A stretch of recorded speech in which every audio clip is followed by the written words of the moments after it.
एक दिन माता प्रश्न करती हैं, क्योंकि विवाह से पहले गर्भ ऋषि ने शर्त रखी थी कि मेरा जब एक पुत्र हो जाएगा तो मैं घर भर का त्याग करके फिर से तप के लिए चला जाऊंगा। ऐसा कोई ऋषि कर सकते हैं, गुजरते ही कर सकते हैं।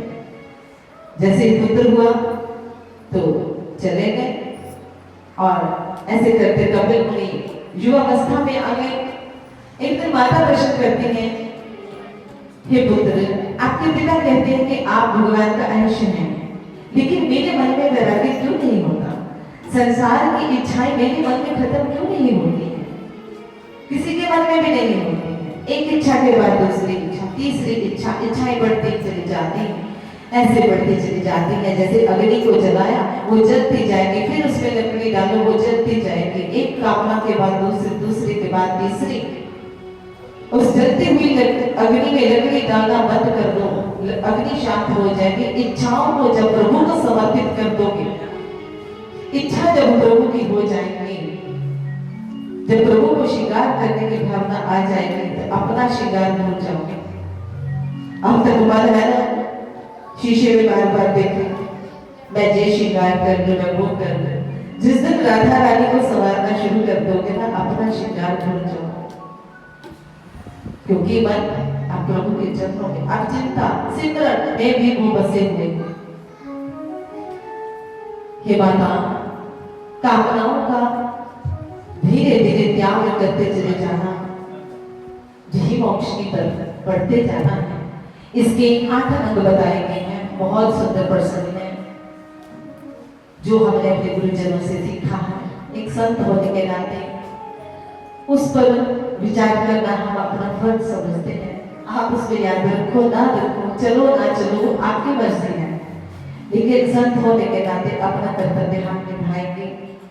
अष्टयोग का जहाँ पर सब चला है, ये माता उस प्रभु को पाने के लिए अष्टयोग की प्रक्रिया है।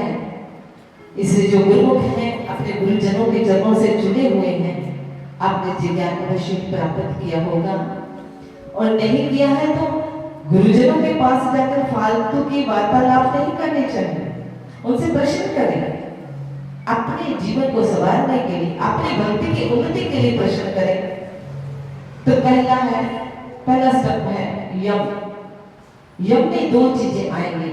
इसमें मन और शरीर की इंद्रियों का, सीधी भाषा में समझाती हूँ, कंट्रोल करना, नियंत्रण करना।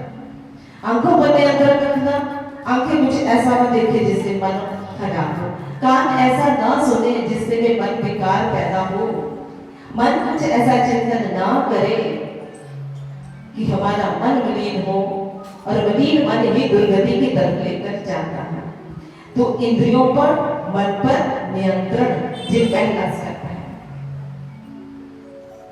यम। दूसरा नियम, जीवन में नियम लेना जरूरी है। अगर सुबह उठकर आपका नियम है कि आप 4 बजे या 4:30 बजे, 5 बजे जब भी उठते हैं, सूर्य उदय से पहले पहले जो उठते हैं, उठकर आप अपने घर में जो विराजमान ठाकुर जी हैं, गुरुदेव हैं, प्रभु हैं, उनकी जो श्री विग्रह हैं, उनके पावन शरीर, भगवान की कभी मूर्ति नहीं होती है, भगवान का शरीर नहीं है, उनकी जो पूजा करते हो, स्नान कराते हो, आपका नियम बना। ये नहीं 4 दिन नियम किया, फिर मन में आलस आ गया, फिर छोड़ दिया, कोई बात नहीं। कौन सा मंदिर है कि उठकर समय पर करना ही करना, ये तो घर की ही बात है। कभी नियम किया, कभी नहीं किया, ये नहीं, नियम पक्का चाहिए। यम नियम। आसन, आसन पर बैठना, आसन को साध कर बैठना। जैसे आप आसन पर बैठते हैं, पालथी मारकर बैठते हैं, आपकी कमर की जो रीढ़ की हड्डी है वो सीधी हो जाती है, और उसमें सुषुम्ना नाड़ी होती है। वही सुषुम्ना नाड़ी जो रीढ़ की हड्डी से होती है, हमारे त्रिकुटी स्थान आज्ञा चक्कर पर आती है। नासिका के दोनों तरफ 2 नाड़ियां हैं, इड़ा और पिंगला, जिसे सूर्य और चंद्र नाड़ी भी कहते हैं। तीनों का जहाँ पर मिलाप होता है। जब हम ध्यान करते हैं, जहाँ पर अपने गुरुदेव का ध्यान करते हैं, जहाँ ठाकुर जी का, जिनका भी आप ध्यान करते हैं, उनका ध्यान करने से क्या होता है, यहाँ पर जीव के जो पापों के ढेर लगे हुए हैं, वहां तो ठाकुर जी का ध्यान करने से, उनके स्मरण करने से वो जलकर राख हो जाते हैं। नियम, 2 दिन भजन करते हो, 2 दिन बीच में ज्ञान कर दोगे, मन करेगा नहीं करना, मन नहीं करते थे आपको, इसलिए जबरदस्ती मन को लगाना है, चलाना है, तो नियम जरूरी है। कथा में रोज जाते हो तो रोज जाओ, मंदिर का जो नियम बने उसको निभाओ। उसके बाद आता प्रत्याहार। प्रत्याहार में दो चीजें आएंगी, तीन चीजें। आपका खाना भी शुद्ध, आपका व्यवहार भी शुद्ध, आपके विचार भी शुद्ध। खाना साथ में ये नहीं कि अगर आप शराब नहीं पीते, मांस नहीं खाते, लेकिन व्यवहार में आप छल करते हो, कपट करते हो, लोगों से कहें कि आप तो शराब नहीं पीते, खाते पीते नहीं, लेकिन व्यवहार में, आपके बिजनेस में, कारोबार में आप छल करते, कपट करते, बेईमानी करते हैं। अगर दुकानदार है तो उसमें मिलावट करते हैं, उसका भी कोई फायदा नहीं। शराब नहीं पीते लेकिन मिलावट इतनी करते हो, और शराबी अगर बेचारा मिलावट नहीं करता, पीकर घर में सो जाता है, तो वो जला चाहिए। हाँ, बेईमानी तो नहीं करना। तो फिर विचार भी शुद्ध होने चाहिए, केवल एक ही चीज को नहीं लेना, विचार भी शुद्ध होने चाहिए, तो फिर वो बनता है प्रत्याहार। उसके बाद आता है धारणा। धारणा करनी है हमने प्रभु के सुंदर स्वरूप की, जैसे कि शिवदेव जी ने की थी। बरहा पीठ वर बकु करगे करनिकारम विप्रदास कणिक गपशप वैजंती च माला।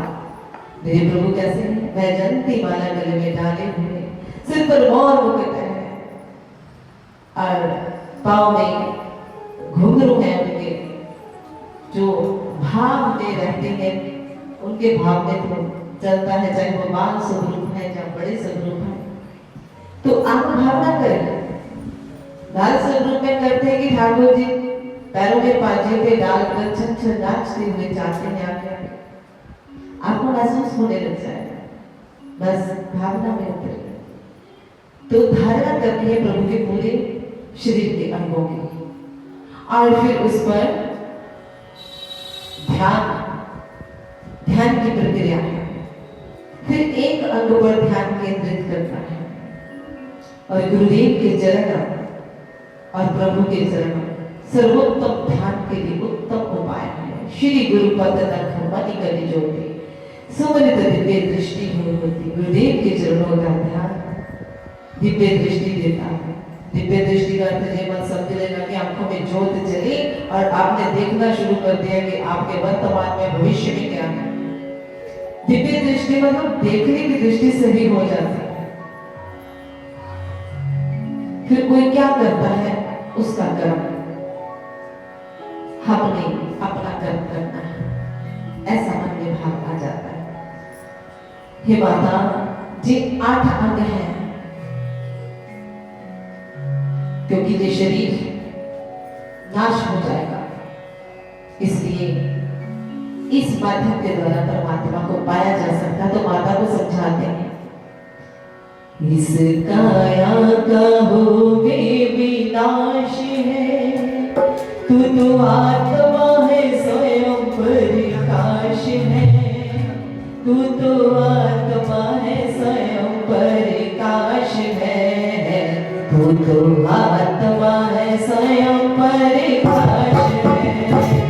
इस काया का होवे विनाश है, इस काया का होवे विनाश है, तू तो आत्मा है स्वयं प्रकाश है, तू तो आत्मा है स्वयं प्रकाश है, तू तो आत्मा है स्वयं प्रकाश है।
संत कहते हैं ये तुझे ही समझना है।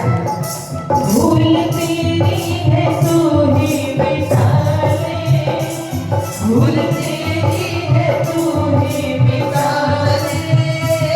मैं असंग हूँ, असंग क्या होता है? संग इंद्रियों का है सबके साथ, आत्मा का किसी के साथ कोई संग नहीं। ये जितने भी प्रेम रिश्ते नाते ये इंद्रियों का ही विषय है, आत्मा असंग है। भूल तेरी है तू ही मिटा ले, भूल तेरी है तू ही मिटा ले। मैं असंग हूँ ये रिश्ते बना ले, मैं असंग हूँ ये रिश्ते बना ले।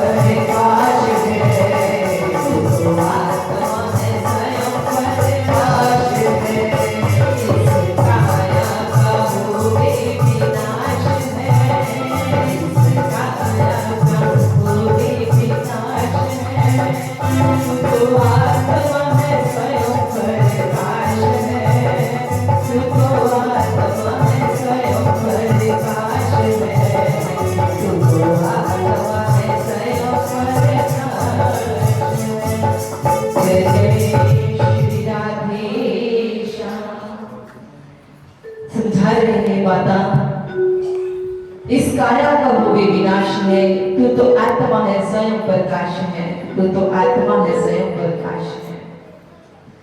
हे मां, जी 8 अंग हैं जो कि गुरुजनों के द्वारा संत जनों के द्वारा जीव को मिलते हैं, इसलिए जीवन को व्यर्थ न गवाएं।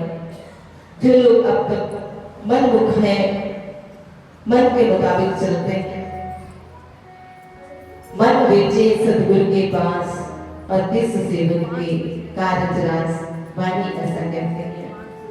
जहां भी आपका मन हो, अपने गुरुजनों का आश्रय लेकर उनके द्वारा उस ब्रह्म शब्द को लेकर, राम एक ही शब्द है जो आपने हजारों बार सुना पढ़ा, वही राम शब्द जिस दिन अपने गुरुदेव के मुख से उच्चारण होकर आपके पास आएगा, उस राम नाम की ताकत को फिर आप देखना, क्योंकि उसके शब्द के साथ गुरु की ताकत भी चल पड़ती है।